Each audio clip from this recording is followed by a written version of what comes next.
Project initiation is the first stage of planning any project. It's basically spending a little bit of time figuring out what is it we're doing before we actually start doing it.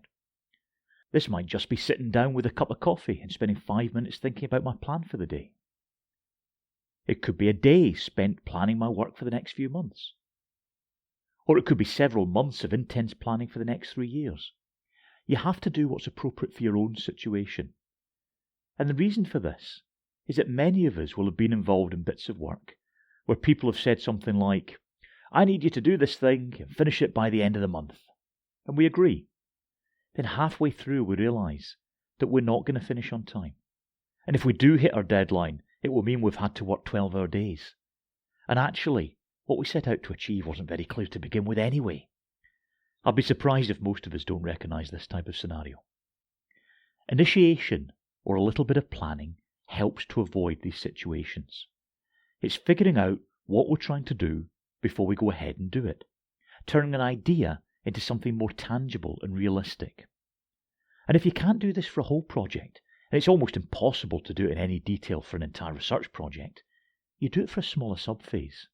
The next 6 weeks, maybe the next 3 months, maybe only the next fortnight. But only ever plan what you can plan. Otherwise, this all becomes a useless paper exercise.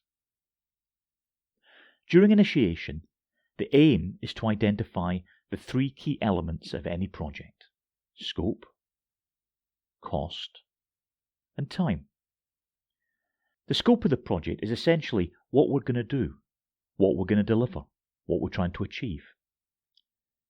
The cost is how much we're going to have to spend. Now, normally we think of spend in terms of the money we're going to spend, and that's clearly a very important project consideration. But for many of us, we don't necessarily have control over a financial budget, so we should think of what we're going to invest in the project, and that's hours. For example, I plan to work 8 hours a day for 5 days on a project. I've spent 40 hours. I work into the evening one day. I'm spending more hours. I'm going over budget. If I finish early, I'm spending less hours than planned. I'm going under budget. So I can plan, track, report, and even forecast on budgets using either money or hours. So whenever I mention cost or budget or finance during these sessions, think of which is most appropriate for you. Because for many of us, hours is a better way of considering spend, and we'll revisit this idea in other sessions. Finally, the time is simply the length of time it's going to take to complete. 2 weeks, 3 months, whatever. The aim of our initiation phase is to establish these 3 elements that will, as you'll see during other sessions, help us to manage our workload more effectively. As I said before, do this for each phase of your project.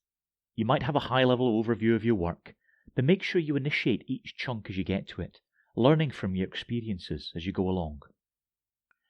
Project management should all be about applicability and usefulness. In these sessions, I'm giving you a tool set that I've found from experience works for me, but you have to use it appropriately for you. If some of these techniques need tweaking, tweak them. If some of them are not appropriate for your project, don't use them. These sessions are not designed to turn you into full-time professional project managers.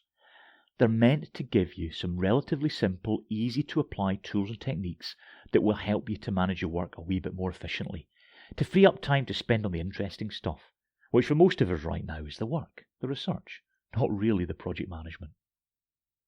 In summary, initiation is proactive planning of my project. If I can't do it for a whole project, do it for a smaller subphase, something I do have a handle on, and establish the 3 key elements of my project: scope, what we're doing, cost, money or hours spent, and time, how long it'll all take.